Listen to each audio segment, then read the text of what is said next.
اللہ رب العزت کا بے حد و بے شمار مرتبہ شکر ہے کہ اس نے مجھے اور آپ کو اس مقدس گھر کے اندر ایک نئی صبح کا حالت ایمان میں آغاز کرنے کی توفیق عطا فرمائی۔ آج ہمارا درس قرآن و سنت کا موضوع ہے لوگوں کو کھانا کھلانا۔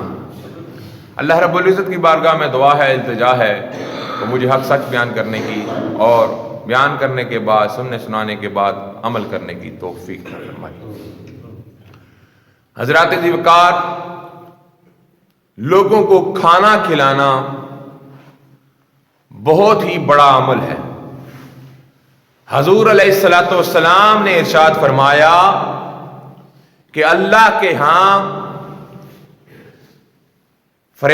فرائض کے بعد اگر کوئی سب سے بڑا عمل ہے تو وہ لوگوں کو کھانا کھلانا ہے۔ یعنی نماز روزے کے بعد، حج زکوٰۃ کے بعد اگر کوئی بڑا عمل ہے تو وہ ہے لوگوں کو کھانا کھلانا۔ پھر حضور علیہ الصلوۃ والسلام نے ارشاد فرمایا اللہ رب العزت کو ایک عمل اور عمل کرنے والا بہت ہی پسند ہے۔ صحابہ نے پوچھا یا رسول اللہ صلی اللہ علیہ وسلم وہ کون سا عمل ہے اور وہ کون سے لوگ ہیں جو اس عمل پر عمل کرنے والے ہیں جو اللہ رب العزت کو بڑے پسند ہیں؟ تو آقا علیہ الصلوۃ والسلام نے ارشاد فرمایا لوگوں، اللہ رب العزت کو کھانا کھلانا اور کھانا کھلانے والا بڑا ہی پسند ہے۔ تو یہ بہت بڑا عمل ہے۔ صحیح بخاری کی حدیث مقدسہ ہے، حضور علیہ الصلوۃ والسلام نے ارشاد فرمایا بنی اسرائیل کی ایک فحشہ عورت تھی، ایک زانیہ عورت تھی۔ وہ گزر رہی تھی تو اس کے راستے میں ایک پیاسا کتے کا بچہ آیا۔ وہ پیاس سے بلک رہی تھی۔ وہ پیاسا کتا، وہ کتے کا بچہ پیاس سے بلک رہا تھا۔ جب وہ فحشہ وہاں سے گزرنے لگی، اس کے دل میں رحم پیدا ہوا۔ اس نے اپنے جوتے کو اتارا، اپنے دوپٹے سے باندھا اور کنویں سے لٹکا کر جوتے کی مدد سے پانی نکال کر اس پیاسے کتے کے بچے کو پانی پلایا۔ حضور علیہ الصلوۃ والسلام نے ارشاد فرمایا اللہ کو اس فحشہ عورت کا وہ عمل اتنا پسند آیا کہ اللہ رب العزت نے صرف محض پیاسے کتے کے بچے کو پانی پلانے کے عمل سے اس عورت کی بخشش فرما دی۔ اگر کوئی کتے کے بچے کو پانی پلائے تو رب بخش رہا ہے، تو اگر کوئی انسان کے بچے کو پانی پلائے، کھانا کھلائے، اشرف المخلوقات کی خدمت کرے تو کیا رب اس کو نہیں بخشے گا؟ پھر حضور علیہ الصلوۃ والسلام نے ارشاد فرمایا کہ لوگوں کو کھانے کھلانے کا عمل عام کرو۔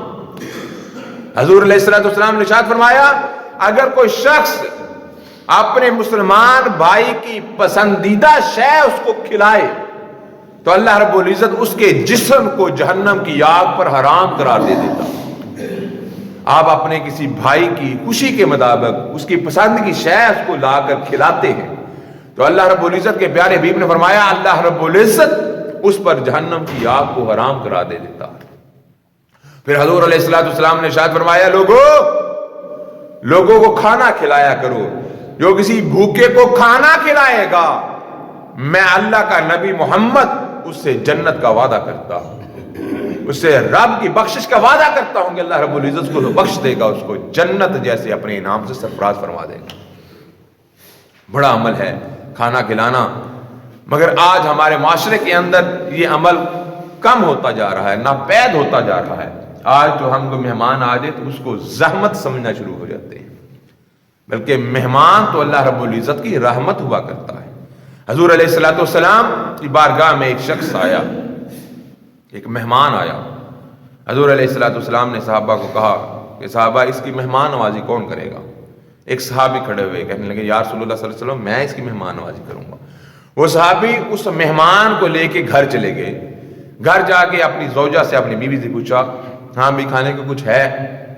اس نے کہا کھانا تھوڑا سا ہے، بچوں کے لیے ہے۔ اس نے کہا بچوں کو آج لوری دیتے ہوئے سلا دو اور وہ سارا کھانا جو ہے وہ مہمان کے لیے پیش کر دو، اور جب تم کھانا رکھو گی تو چراغ درست کرنے کے بہانے چراغ کو بجھا دینا، وہ کھانا تو اتنا ہی ہے کہ صرف مہمان کھا سکتا ہے، تو ہم پاس بیٹھے ویسے ہی برتن ہلاتے رہیں گے، منہ ہلاتے رہیں گے، مہمان کو یہی ہوگا کہ یہ بھی میرے ساتھ کھانا کھا رہے ہیں۔ اس عورت نے کھانا رکھا، چراغ درست کرنے کے بہانے چراغ بجھا دیا، مہمان نے پیٹ بھر کر کھانا کھا لیا۔ ادھر مہمان راضی ہو گیا، مہمان نے کھانا کھایا، اور ادھر اللہ رب العزت نے اپنے پیارے حبیب نبی اکرم شفیع معظم صلی اللہ علیہ وآلہ وسلم پر وحی بھیج دی، رب نے قرآن بھیج دیا اور بتایا کہ یہ وہ لوگ ہیں جو اپنی جانوں پر بھی اپنے رب کی خوشنودی کو ترجیح دیتے ہیں۔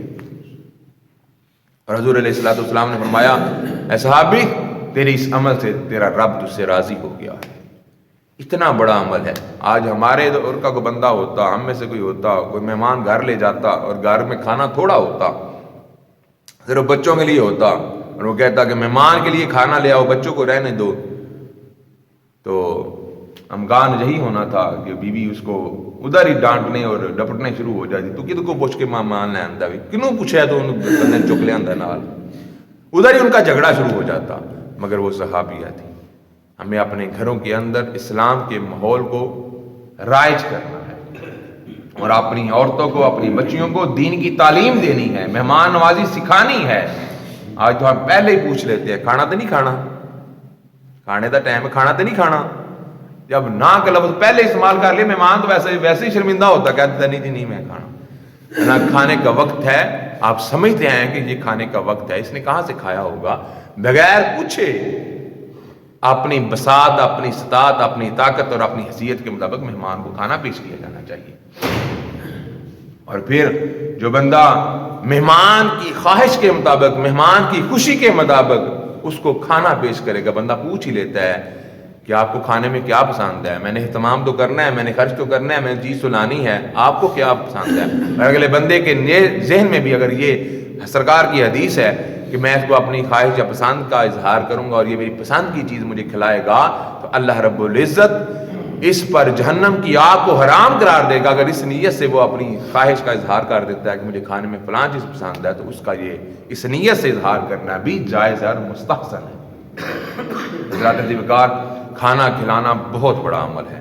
حضور شیخ عبد القادر جیلانی المعروف پیر غوث اعظم رحمت اللہ علیہ، جن کی ہم 11ویں شریف دلاتے ہیں، وہ کہتے ہیں، لوگوں میں نے اپنی ساری زندگی کا نچوڑ نکالا ہے، پوری تحقیق کی ہے، اور پوری تحقیق کے بعد مجھے یہی سمجھ آئی ہے کہ اللہ کو خوش کرنے اور اللہ کا قرب پانے کا اگر سب سے بڑا کوئی ذریعہ ہے، وہ لوگوں کو کھانا کھلانا ہے۔ لوگوں کو کھانا کھلانے سے رب کا قرب ملتا ہے، رب راضی ہوتا ہے، رب خوش ہوتا ہے، بندے پر جہنم کی آگ حرام ہوتی ہے، اور بندہ رب کے سائے تلے اور رب کے قرب تلے آ جاتا ہے۔ جس کو رب کا قرب مل جائے، جس سے رب راضی ہو جائے، اس بندے کا مقام اور شان کیا ہوگی۔ آج ہم میں سے ہر کوئی یہ چاہتا ہے کہ ہمارا رب ہم سے راضی ہو جائے، ہمیں رب کا فضل، کرم، انعام اور رب کی خوشنودی میسر آ جائے، مگر ہم صرف زبانی دعووں تک، صرف خیالی پلاؤ پکانے تک، صرف اپنی خواہشات کی حد تک محدود رہتے ہیں۔ نہ ہم نماز کی پابندی کرتے ہیں، نہ ہم اللہ اور اللہ کے رسول کا ذکر کرتے ہیں، نہ ہم قرآن کی تلاوت کرتے ہیں، نہ ہم مہمان نوازی کرتے ہیں، نہ ہم نیک کام کی طرف اپنا دھیان دیتے ہیں۔ رہتے بھی ہم اپنی مستی میں ہیں کہ ہمیں کرنا بھی کچھ نہ پڑے، نماز بھی نہ پڑھنی پڑے، داڑھی بھی نہ رکھنی پڑے، کسی غریب مسکین کی خدمت بھی نہ کرنی پڑے، اور ہم کہتے ہیں کہ رب ہم سے راضی ہو جائے گا۔ تو خدا را کچھ پانے کے لیے کچھ کھونا پڑتا ہے، اس کے لیے کوشش کرنی پڑتی ہے۔ لیس الانسان الا ما سعى، رب کا قرآن کہتے ہیں انسان کے لیے وہی کچھ ہے جس کے لیے وہ کوشش کرتا ہے، جس کے لیے وہ سعی کرتا ہے۔ آپ کوشش کریں گے تو رب راضی ہوگا۔